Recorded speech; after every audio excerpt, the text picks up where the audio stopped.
Okay, I'll wait till I see you on your page. All right, so welcome to a very special talk. Today we are honored. Right here in the studio now, we have with us Dr. Paul Taylor.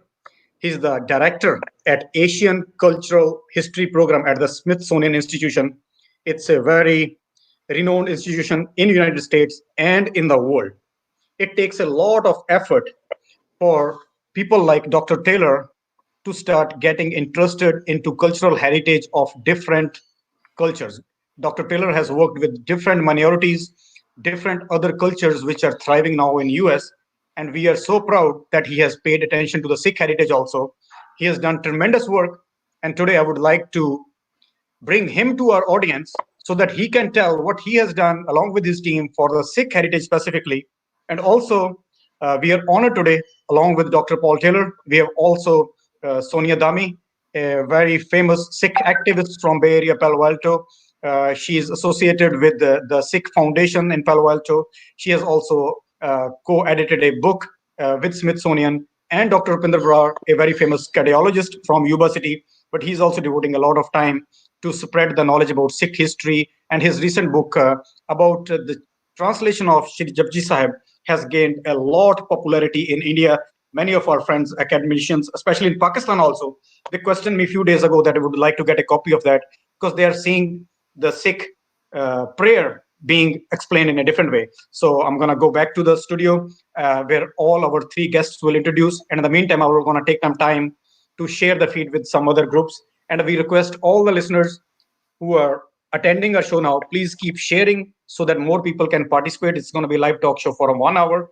We need your help to spread this live talk show so that people can ask if they have any questions. So before taking too much time, I would like to introduce all our speakers here. Hello, welcome everyone. Dr. Taylor, you are first on the microphone. Dr. Taylor, please say welcome, share whatever you want to say, and turn your microphone on, please, Dr. Taylor. Hello, can you hear me? This is Paul Taylor. Perfect. Okay, and I have to say I'm not very good at this particular type of video broadcasting. So if something goes terribly wrong, please let me know. But I'm delighted to be a part of this group. And thanks so much to Dr. Panu, to Dr. Brar for being here, and to Sonia Dhami, who's all great friends and people I admire very much. So I don't have much to say about myself, except that I work, I have been working since, my goodness, 1981 as curator at Smithsonian. And in 2000, the year 2000, I was very fortunate to meet some people who helped us start the Sikh Heritage Project, which is not at all my project. I'm curator for that, but it's always been a collaborative project with so many people. List them all. Thank you so much. So we'll first take brief introduction of everyone. Let's speak to Dr. Brar now. Dr. Brar is a cardiologist in Yuba City. Let's ask him, how is he associated with the Sikh studies, Sikh research? Dr. Brar, please introduce yourself to our audience. Hi, Dalveer. Hello, doctor. First of all, thank you very much for including me in this group. It's Doctor, can you speak a little louder, please? Thank you very much for including me in this group, because it's almost a meeting of my old friends, Dr. Taylor, Sonia Dhami, and of course, Dr. Panu. I'm not a traditional history scholar. I am a cardiologist by training. I'm still in practice, but I have been involved with teaching children Sikh history and Sikh philosophy over the last several years in Yuba City. So we have high school students and others, and we teach them every Sunday. So this is where my book came from. I had published scientific papers before. This is my first, journey into liberal arts. And it's all thanks to Dr. Taylor, who was kind enough to take a look at my manuscript and encourage it and actually help transform the manuscript into a book. Thank you so much, Dr. Brar. We are so proud of you. And our last guest for today is Sonia Dhami, co-editor of the wonderful book that has reached many households. It shows the artwork that has been preserved with the help of Dr. Kapany at the Sikh Foundation. So let me introduce our own from Palo Alto, Sonia Dhami. Sonia, welcome to the show, please. Sat Shri Akal, Dr. Dalveer, and all the viewers all across the world. Thank you very much for joining us here today. I know this is a very difficult time in the world. Many of us have been affected, but we will get through this together. And thank you, Dr. Dalveer, for doing this show. And it's a privilege for me to be associated with the Sikh Foundation for the past 11 years. During this time, I've had the opportunity to work on some amazing projects, which includes, we've initiated the Google Art and Culture platform on which Sikh Art is now displayed. I've had the opportunity to recently put up the exhibit Expressions of Divinity, which showcases contemporary Sikh art, which really is the future for the community. And my lifelong project, memorable project, is working with Dr. Paul Taylor as a co-editor, which is a deep honor, on the Sikh Arts from the Kapany Collection book, which really showcases the fabulous and spectacular collection of Satinder and Dr. Narinder Singh Kapany, which they have put together with their passion for over 50 years now. Thank you. Thank you so much, Sonia. I really appreciate that. And all of our friends who have started joining, मैं सारे अंदा इस्तेकबाल करता जावा, अमन को मंजी सस्रीकाल कह रहे हैं, just single जी सस्रीकाल कह रहे हैं, ताड़ा बहुत बहुत शुक्रिया. And also on the side, I have added some of the work that Smithsonian has done, our friends who want to download it. And also one of our friends, listener, Rupinder Singh Goldie, has a special question, which I'm going to pass on to Dr. Taylor later on. So let's start with Dr. Taylor. Dr. Taylor, my question to you is, if you can please tell us, when you have different groups, like it can be Indonesian, it can be Turkish, it can be Filipino, it can be Cambodian, and then Sikh. So there are so many variety of groups. At Smithsonian, you have to pay attention to everyone.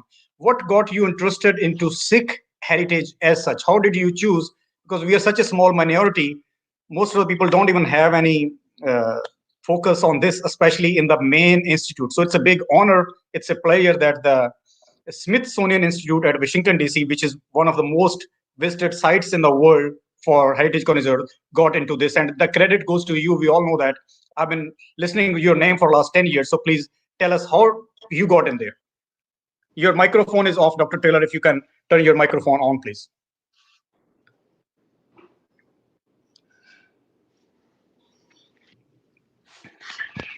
All right. So Dr. Taylor's microphone is still off. In the meantime, all our listeners, if you have any question, please keep adding the question. Dr. Taylor's microphone here it is. I'm sorry. That's yes. All right. Yeah, apologies for that. But I want to mention that yes, Dr. Taylor, you're good. So please keep talking. We can hear you. That's good. Can you hear me now? Yes, we can hear you now. It's all good. Okay, great. Yes, we are good. There's some kind of feedback for what I said earlier, but anyway. Okay, sure. Okay, so I want to mention that the credit is not all mine at all. You said that credit is mine, and actually it's always been an extremely collaborative effort. Back in... So, Dr. Taylor, I have to cut you off because there's some echo coming from your phone. I'm going to connect to Sonia in the meantime, so that Sonia can tell us a little bit more about I've solved the problem. All right. I think I solved the problem because I had your Facebook feed on okay. to share it with my friends. And thank you. Consequently, I was being projected from your Facebook feed as well as from here. So, basically, whatever the schedule was, I'm afraid I've ruined it already. I told you I was not. Sure. So we have to just catch up because we already got into 12 minutes. So, and also let me keep welcoming our friends from Pakistan. Izaz Rafiq is joining. So we're asking Dr. Taylor, how you got into the Sikh heritage? Yes. So in the year 2000, we had just finished some big construction projects. This is actually a topic I was always very interested in, because of the extreme importance of the Sikh heritage relative to Asian and European cultural history overall.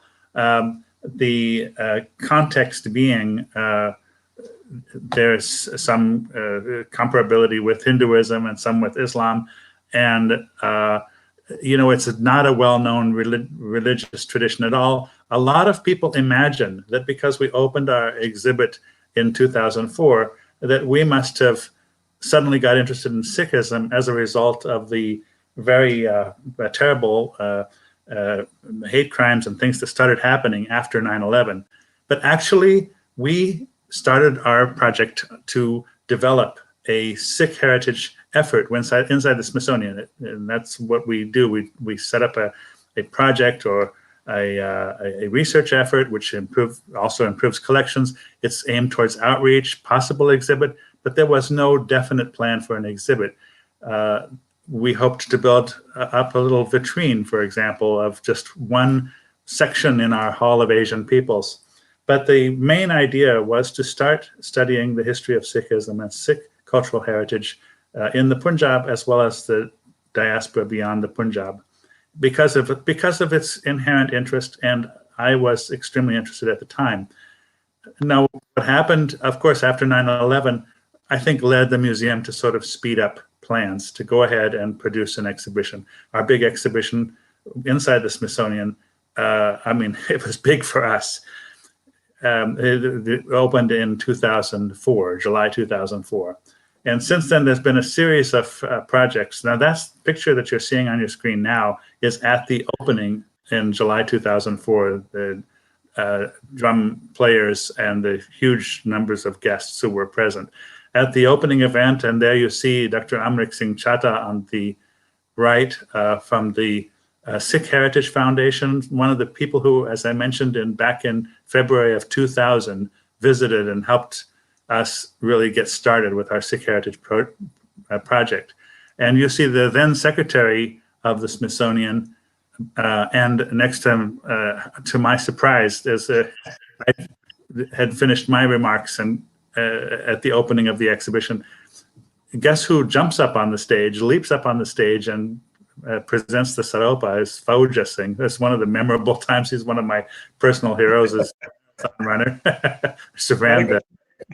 So it was a great event and made a huge impression. And the exhibition, though not nearly as large as it became later, traveling around the country, it was, about a couple thousand square feet. And yet at the Smithsonian, that's a very lot of space to be able to get. And millions of people, between 7 and 10 million people a year saw that until at the end of 2007, when it came down and started traveling around the country. That picture that you're seeing is one of the series of events actually Dr. Brar was involved in. This is our launch just this past November, this past in 2019, a launch of his book, the Japji of Guru Nanak. And that's a wonderful, here, this is the book. And so Dr. Brar, we're very pleased that this was one of our recent events. I think this illustrates the fact that for us, it's not just about exhibitions, because actually publications like this are in ways much more lasting than exhibitions. And I'm very proud of and honored to have been able to work with both of you, Dr. Brar and Sonia Dhami. And by the way, Dr. Brar, we have to mention, you're really on the front lines now in our coronavirus, the war.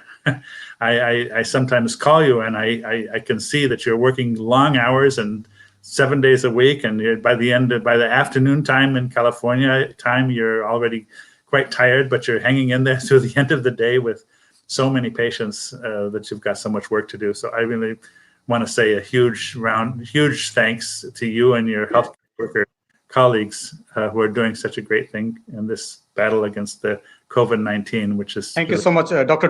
Taylor. Can you please tell us a little bit about this picture also that you shared? Yes, okay. So after our exhibition and before our exhibition both, we did quite a lot of activities and events, because really the purpose of our Sikh Heritage Project is partly collection development, exhibitions, and publications, but also just community building.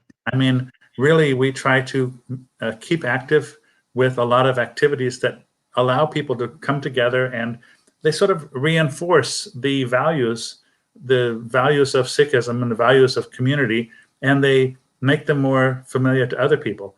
So just like our exhibition in 2004, I mean, millions of people saw that exhibition, but very small percentage of them came to our museum to see it. Most people come to see something else and see it. And we designed the exhibition that way. Thank you so much, Dr. Taylor. It's really an honor. Like next time, any of our viewers, when you're visiting the Smithsonian Institute, now you can relate how the Sikh heritage is also involved in there. You have to feel proud to be American. It's only in USA where they are accepting everyone's heritage into their main premier institute. That's the purpose of today's talk show, that we can connect the common people of our community.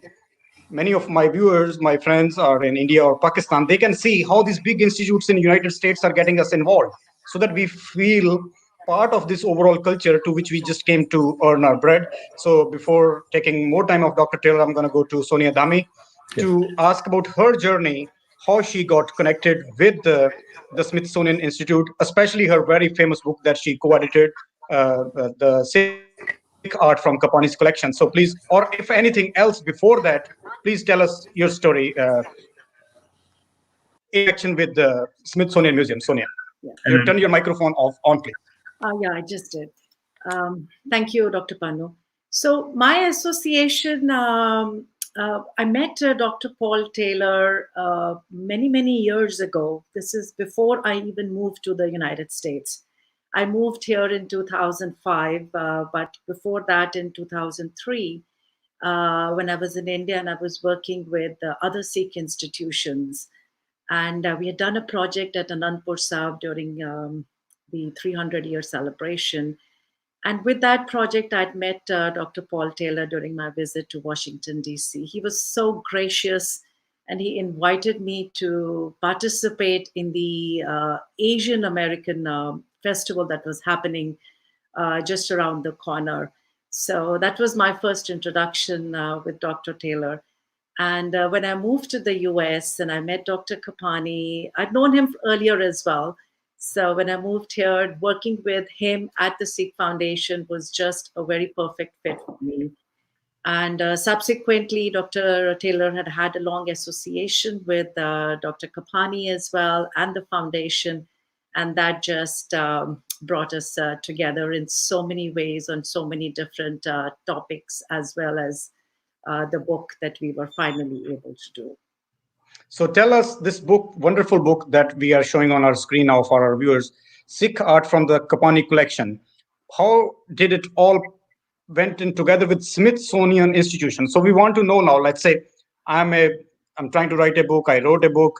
So what is the role of Smithsonian to highlight people like you from the Sikh community? What happened here? So as Dr. Taylor said in 2004, the exhibit Sikhs, A Legacy of the Punjab was put up at the Smithsonian. Dr. Taylor was the prime force behind it. Collections from all over the US were featured in that exhibit. And since then, after that, the idea of, I think what that exhibition really did was to collect artifacts which are of Sikh heritage and present it to the community as a whole body. It wasn't like till then we'd been hearing of things, random things, or some pieces are here and some painting is here. But what this show really did was it brought all of it together, put it on one presentation. And that was the time when people just stood back and said, aha, we have so much. That realization of our artistic heritage was when it started to come even for the community itself.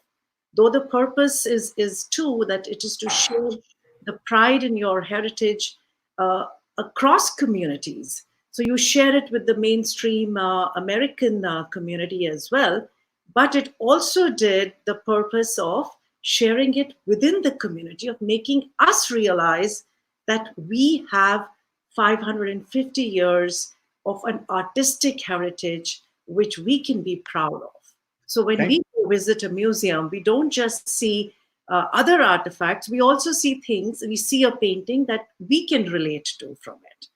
So that was really, I think, from there, the idea of like, hey, this has been done, So the conversations with Dr. Kapany, Dr. Taylor, myself was, okay, we should now try to do a book so that this can be, again, a more enduring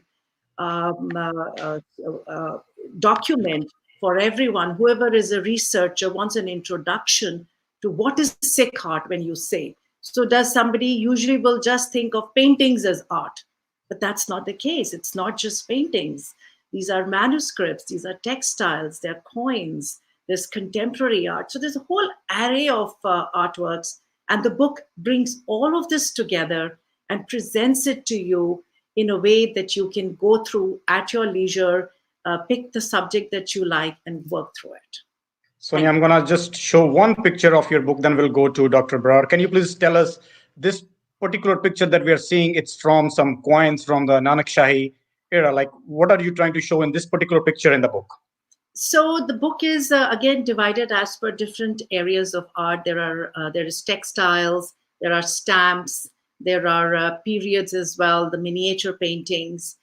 So this chapter that you see on is the one on Maharaja Ranjit Singh, written by Dr. Jean-Marie Lafont from France. And the picture on your screen is the seal ring of Maharaja Ranjit Singh.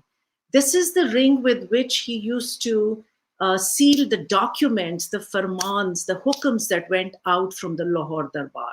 And this ring is now displayed at the Asian Art Museum in San Francisco and is a part of the Kapany Collection. So these objects are what are actually connecting us to our past. That this is not just when we do books, for example, your book really brings out the heritage that is there. But once you read it, you want to go and see these things.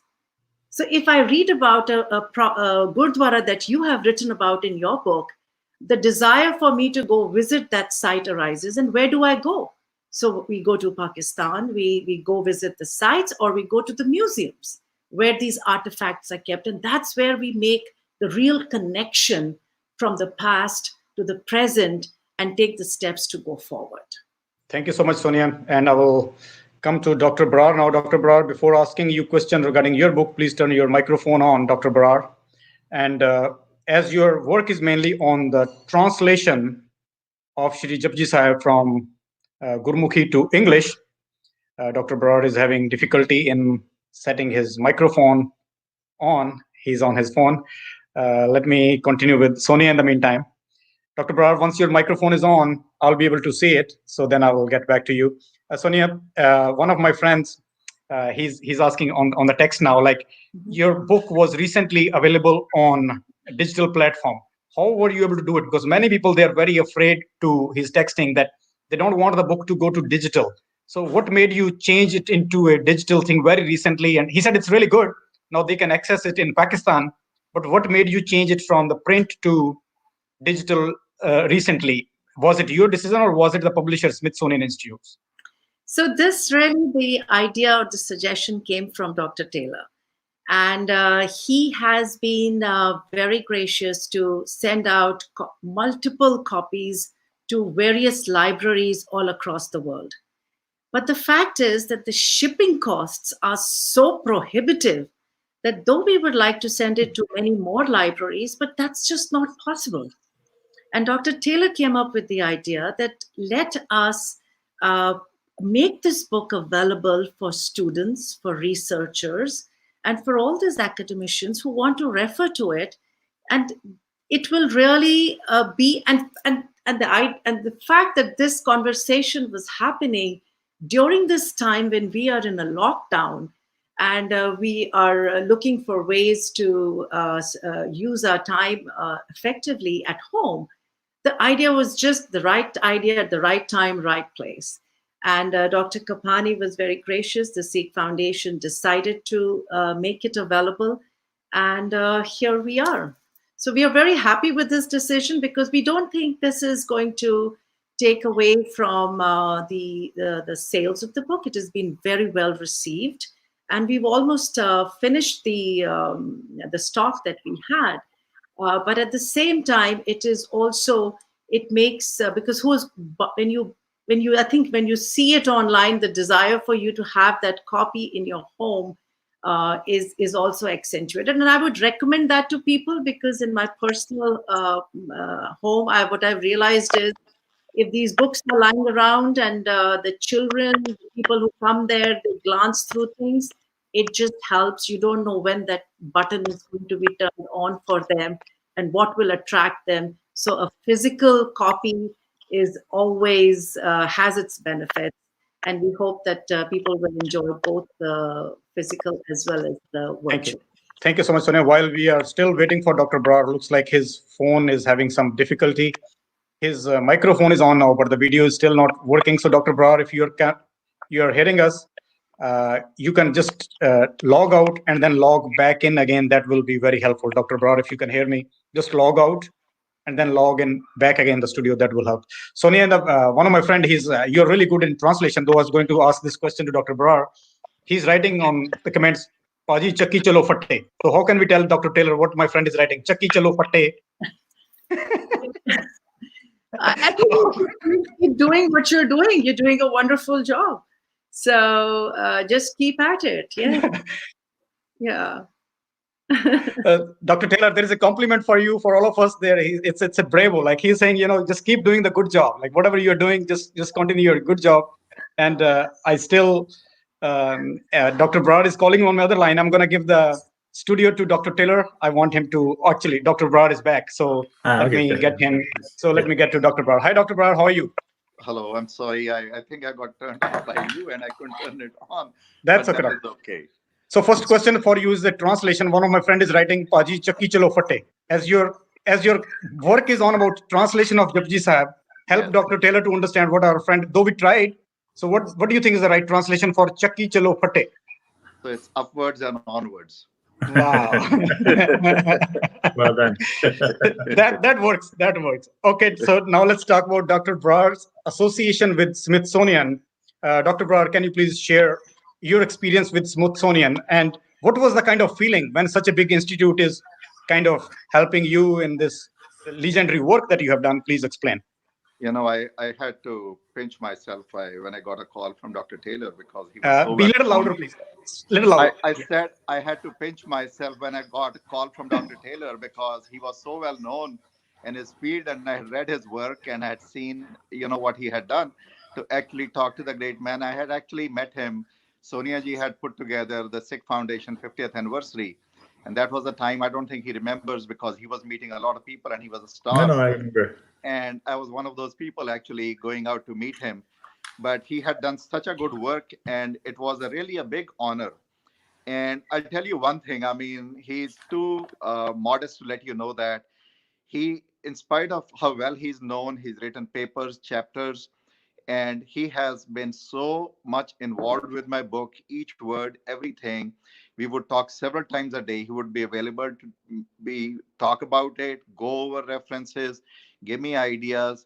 And then one of the biggest things I actually got out was how many, artists and other people that he could simply pick up the phone, get them on, get our work done. So I'll give you a small example. There was, at the very end, we were running against time, and there was this painting in a music museum in Phoenix.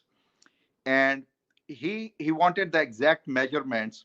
Dr. Taylor, it was a weekend, and he called the curator over there, had them take the picture out of the frame so they could measure exactly right down to the millimeters, so he could put it exactly right in it. He would not let the book go through. This is how exacting he is. So it was a big honor working with him.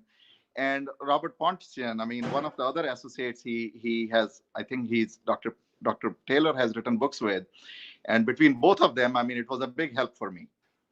So thank you so much, Doc. I really like, it's very important to acknowledge the whole team. Even Dr. Taylor, if you notice, I heard him saying so many times, it's a team effort. So I really appreciate, this is the biggest possible skill of any individual, trying to, give credit to the entire team, because the work is done by everyone. Somehow the name is just one or two people on the book. So it's amazing that you're giving that credit. So Dr.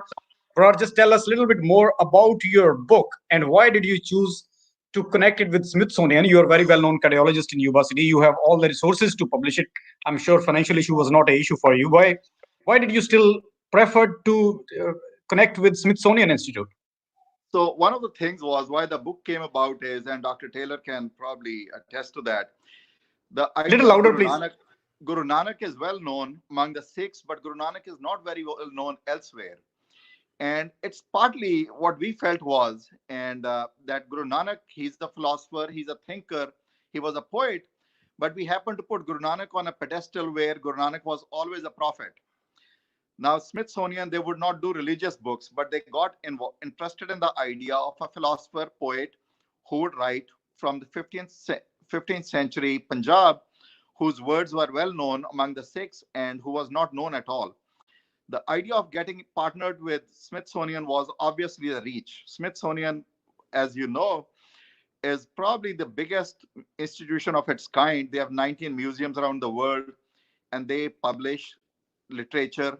Their reputation is well known. So it was one way to get the idea of Guru Nanak to the people who were not so much, to the non-Sikhs, people who did not know much about him. And in the Western world, the Sikh diaspora is well spread almost to all parts of the globe. And the Sikh prayer, Japji, it's probably, there's no place on the planet where someone does not starts the morning hour with a Japji. And that was the idea of presenting the Japji in terms of people who could understand what it is all about.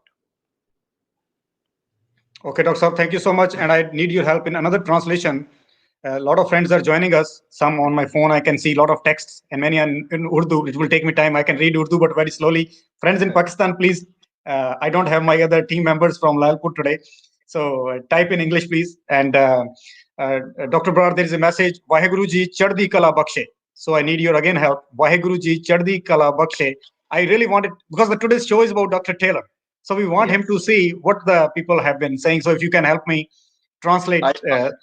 I will do that, but I will tell you, Dr. Taylor understands enough Punjabi and he understands enough concepts. I'm sure he knows, but I'll give you my idea. Vaheguru is the all supreme deity. Everything that believe in, everything in the universe, creator and creation is the Vaheguru.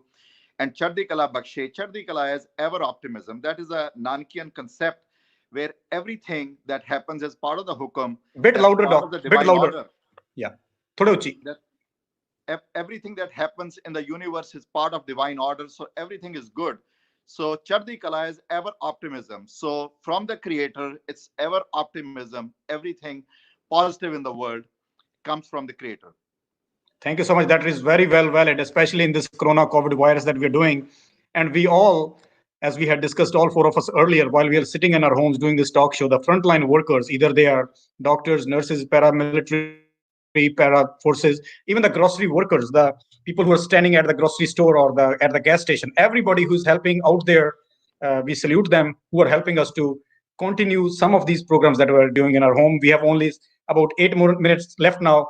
I'm going to take the mic back to Dr. Taylor. Dr. Taylor, I would like to know what has been your experience so far with the Sikh community. You don't have to hide anything. What do you think of, because you have worked with different nationalities. You have worked with, I've been following you more than maybe you know. So you work with a lot of people, and I see you very proudly post pictures and you're very much involved in communities. What do you think? What can we as a Sikh community do a little better? Or do you think everything is good? Rather, you want us to slow down or speed up? What are your thoughts about us? Please be candid and tell us. I'm certainly not going. I'm certainly not going to advise anybody how to behave.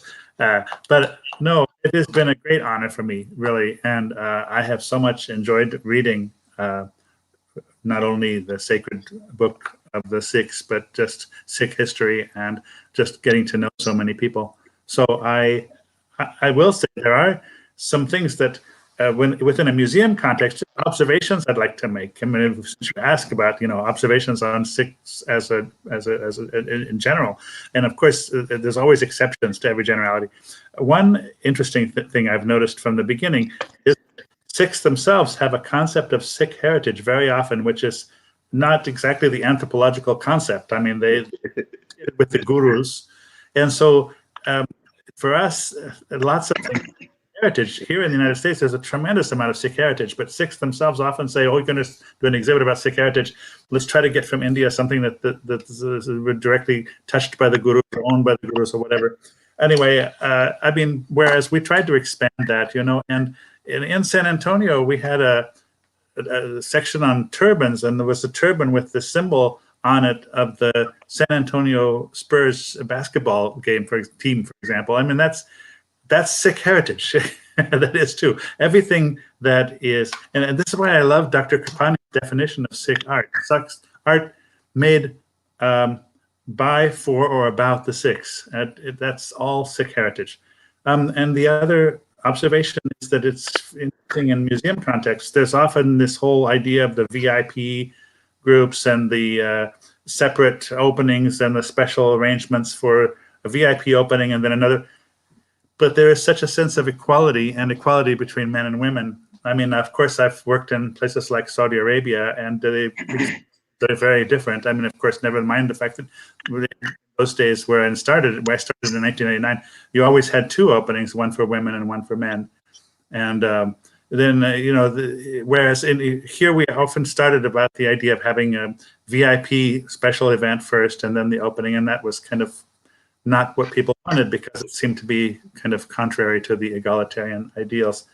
And just again and again, I mean, and I can't generalize too much. I mean, I will make the observation that we all make when we try to come up with generalizations that we can put in an exhibit for millions of people about Sikh philosophy or ideals or anything like that. And that is the observation that, diplomatically put, not all Sikhs agree on all points at all times.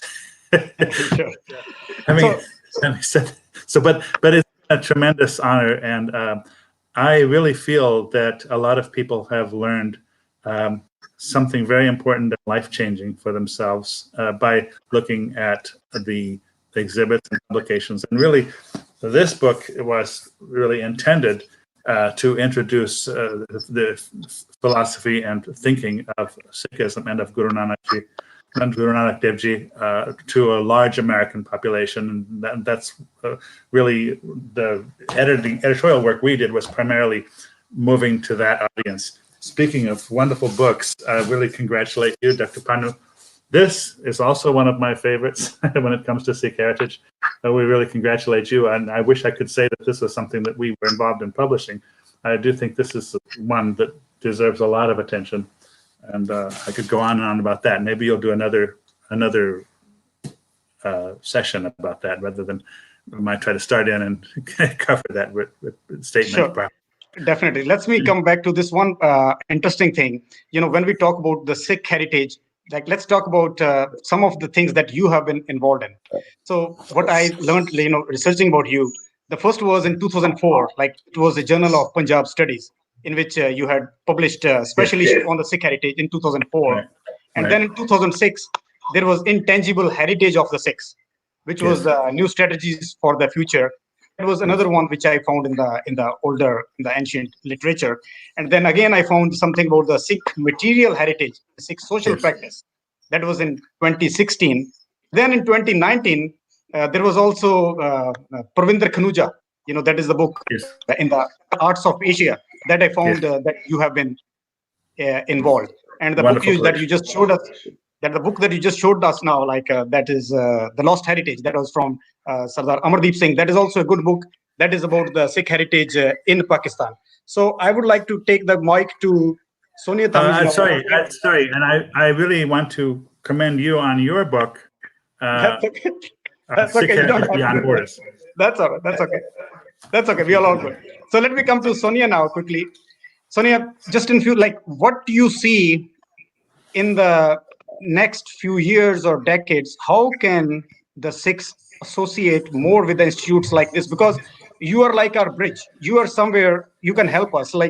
How the researchers or just field workers in Pakistan, how can we get mainstream some attention like you or Dr. Brar, or even I have been fortunate now I'm associating. How can these big institutes get a little more? Because जब तक आप इन्हां कोल जांदे नहीं हैं, जब तक इन्हां books ਨੂੰ ਆਪਾਂ books नहीं, मतलब ਇਹ institute ਆਪਣੇ actually foundation ਹੈਗੇ, ਆਪਾਂ ਸਾਰਾ ਦਿਨ ਐਵੇਂ ਹੀ. I've noticed many times, a lot of time people we have been. Let me go back to Sonia. Dr. Taylor, I will come back to you in a second. Okay. So it's okay, it's all right, no worries. So tell Doctor, till we don't reach out to these big institutes, we can't make the impact in the mainstream media. So actually, the reason I personally feel you with Sikh Foundation and Dr. Brar, you could have easily afforded to do this thing on your own. But the reason is our future generations, they're going to connect much better with Smithsonian.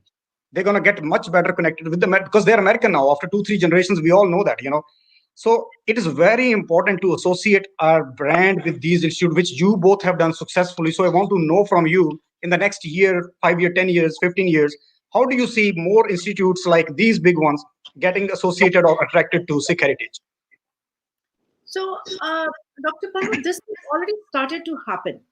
Ji. And this, like the Sikh Foundation has, the first exhibit that was done was at the Asian Art Museum in San Francisco.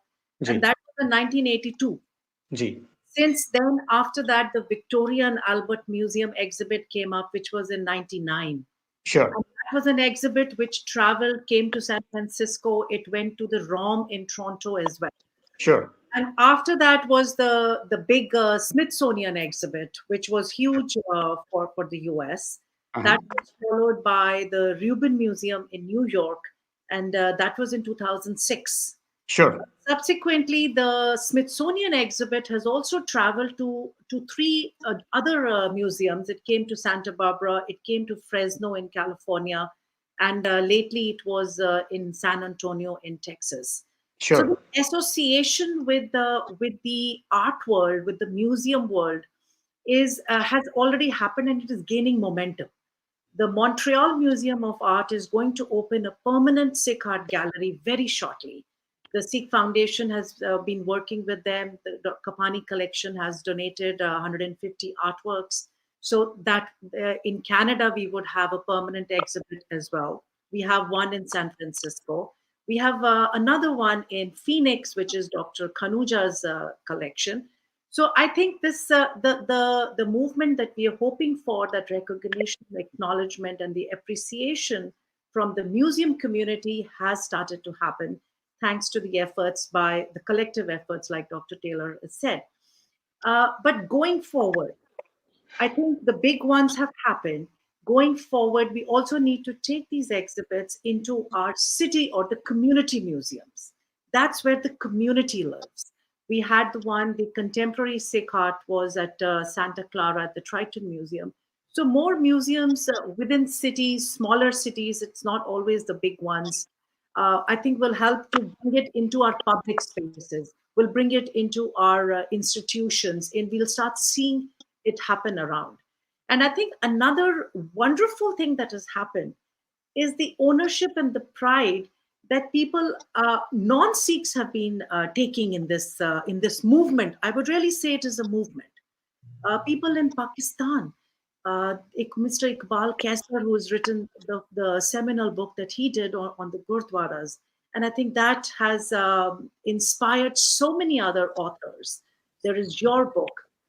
There is Haroon Khalid, who has written fictionalized accounts, which is really taking ownership of the heritage that is in Pakistan and is Pakistani. Then there is Shahid Shabir, who's like social media. They have taken social media and really spread the message to places where we wouldn't have any reach at all. Then there's Dr. Nadra Khan at LUMS, the university in Lahore, who has really put forward the Sikh architecture field, and it's growing now. And I must give a shout out to her for putting up an exhibit, which I should say for people who are in Lahore, they should go and see. And I have this brochure here, which is an exhibit on calligraphy at the LUMS University. And it also includes writings of Baba Nanak. So this exhibit is on till May 31st. And if you are in Lahore, I think please do go and visit. I wish I could. And okay, Sonia. Yeah. So please, before you go, one of my friends is asking to tell us a little bit about the painting behind you. Actually, he's a very senior historian, my friend, academician in Islamabad. So he's wondering, the picture painting behind you of a older Sikh gentleman is a family member. I know the answer, but I need to get the answer from you. Well, I usually, if I'm in a funny mood, I'll say yes, that's my grandfather, but that's not true. This is a painting made by the artist Sukhpreet Singh. He's a wonderful artist, young man in Ludhiana. And he paints village scenes, life that you see, cultural life of the Punjab. And this is a painting of a gentleman that he met in Florida during one of the parks, and he used to lead a laughing club. So they would meet every day in the morning, and everyone would laugh. And as you can see from the painting, Sure. Thank uh, you. it's called the laughter drum. Thank you so much. I'm going to go to Dr. Taylor now. Dr. Taylor. Sure, thank you. There's so many wonderful artists and Sure. great books, but this one observation I will make is that when I'm home in this area here, reach over to get books, I should put my glasses on first. That's okay. I really want to congratulate you on this one. Sure, sure. Thank you. This is That's the okay. one that I really, Sure, sure. Thank I you. really wish we had been involved in this one. And so it's true, moving to different kinds of museums and smaller museums is one of the directions. There are other important directions as well.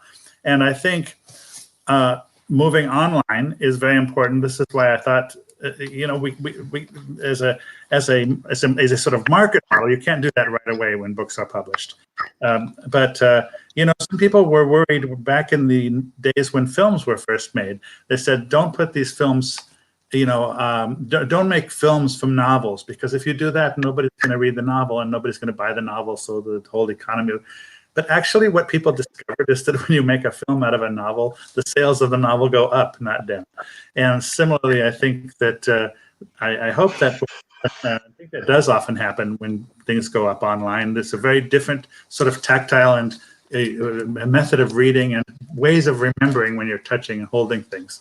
But online versions are also very helpful for things like word searches and research, and also for making it available places where the book itself is hard to get. So it's back and forth. Sometimes you can do sample pages, but also we can be doing exhibits that are fundamentally of the same kind of subject matter, but not just the sort of the PDF of the book up online, but also if you take something like this, these wonderful 84 chapters, that each one is about a site. You can imagine all sorts of ways that are of presenting this kind of information, which we would love to see you doing, Dr. Pannu, or anybody would love to be involved in, where these could be apps that you're using as you're driving, and you can go to these places, and on your phone you can find out about them, and you can do the explorations and comparisons online with something that is with this kind of information, but designed as a website with videos and with other kinds of multimedia. So this idea of creating a book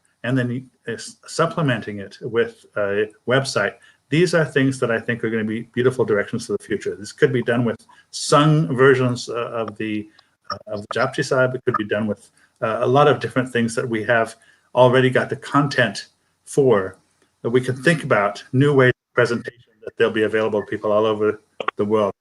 What better time than now, when we're all sort of under stay-home procedures and self-isolating and so on.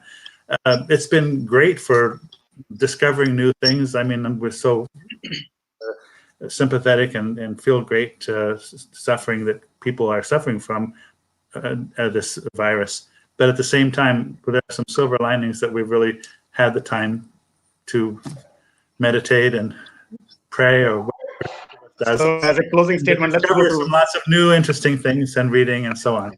Sure. So yeah, that's a time when I think a lot of interesting new procedures and ways of approaching the subject matter may come out of this. And we hope to still be doing a book exhibits. We hope to be doing other forms of reaching people too. And I appreciate. I sound like the wrong person to say this. Since I can barely manage these things, and that's why I usually work with other people for anything that's IT related. But at the same time, I am sort of imagining, especially something like this, that there's so much information in your book, and congratulations for that. It's the kind of information, though, that can be very, very easily imagined, presented with lots and lots of different supplementary non-print sorts of added ancillary and central information. Thank you. Thanks so much, Dr. Taylor. Actually, that hopefully answers one of our listeners' question. He was wondering, what can we do with this book? So maybe we can find some digital way to expand and do something together. So today's show, we're going to close out with Dr. Brar. Dr. Brar is a medical professional who has been working very hard along with his team in this COVID crisis. Dr. Brar, please let us know a little bit more about your thoughts on how these big institutes like Smithsonian, how can people outreach to them? Because there is always a lot of inhibition, especially we like people who are like first generation in US, we are not as comfortable talking to the senior authorities. We still have this kind of little inhibition, or you can say little hesitation. And people like you and Sonia have been wonderful, including myself, to get introduced to these people. And that's what I want to outreach with all researchers who are working with me. Like now, my phone is kind of all texts are coming. Why didn't you do the show when there was daytime in Pakistan? So people want to connect with people like Dr. Taylor, yourself, and all. So we might do some another show with the proper publicity beforehand, so that people are a little prepared. So, but I would like to know from you, what do you see the role of these big institutes, and why we need them instead of just keep arguing or printing the books on our own? अपने Sikh library से रखी जाइए. Why do we need to reach out these kind of institutes and get associated with them? What is your thought on that? So I'll just first of all I'll second what Sonia ji said. Partly it is already happening, and we are already part of a little louder. movement. Yeah. So I want to sort of echo what Sonia ji said. It's already happening. I mean, look at so many different parts. There are museums, there are institutions, there are places. So I would look at it, you have to situate both ways. You have to situate yourself as a part of the larger South Asian narrative and a part of a larger diaspora narrative. I mean, I personally think we are part of a moment, the diaspora itself creating stuff and more information literature itself is a historical development. Okay, so one thing is that, I mean, I've told you this before, just the fact that how you came about to write a book, that itself is a very interesting story by itself. Okay, so stories need to be told, created.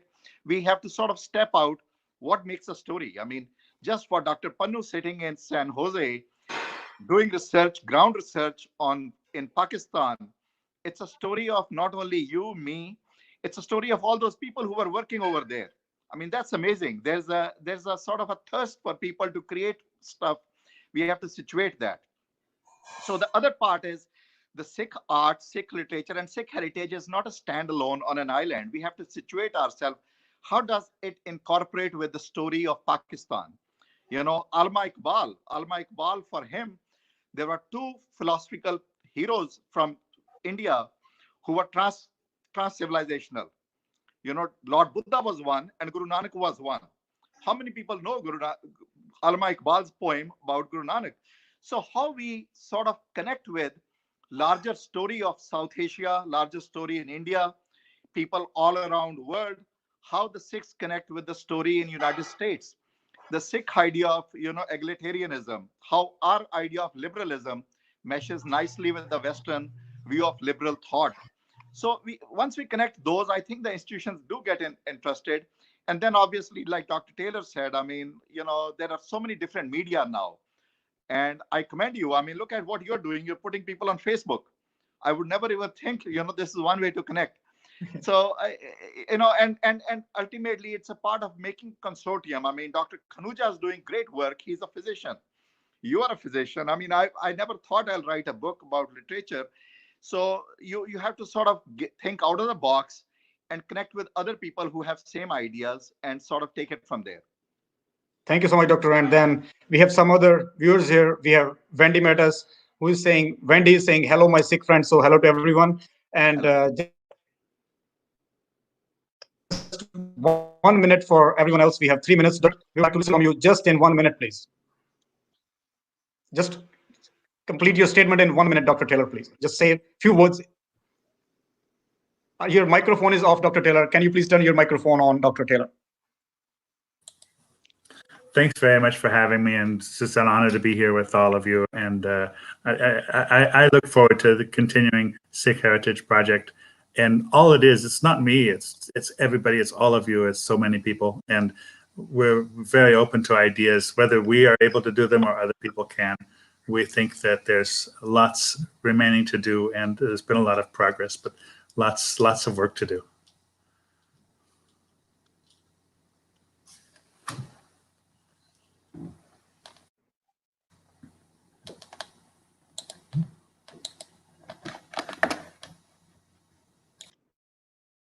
Thank you so much, Dr. Taylor. Looks like Sonia's camera is off. Let me go back to Sonia. Sonia, can you hear us, please? Yes, I can. Hello, Sonia, your microphone is off. Yeah. Is it okay? All Yeah. right. So I just Yeah, want it's good. coming back to your question very quickly. One of the ways people can connect to the institutions, the academia, is also through journals.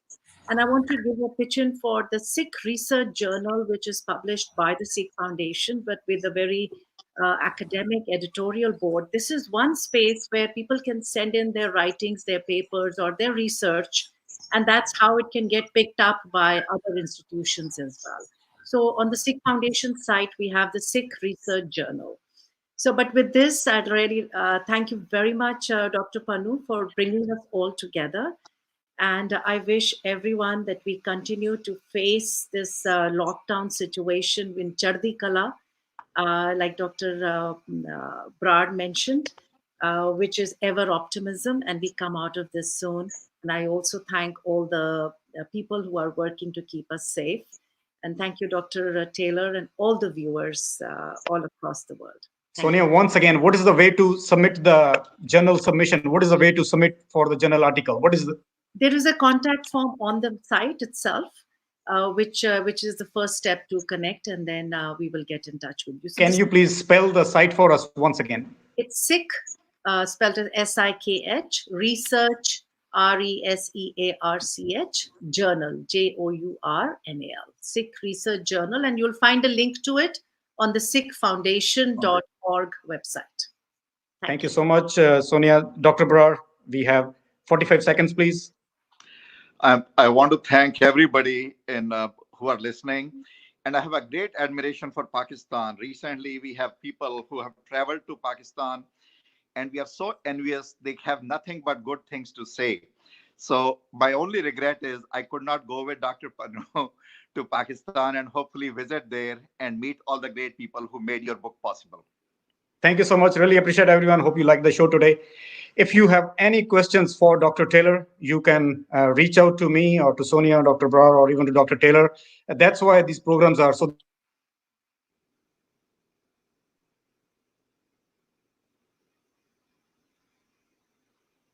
can connect, and we promise that we'll let us know. Thank you so much, everyone. Sat Sri Akal, Vaheguru Ji Ka Khalsa, Vaheguru Ji Ki Fateh. Thank you. Thank you, Dr. Taylor.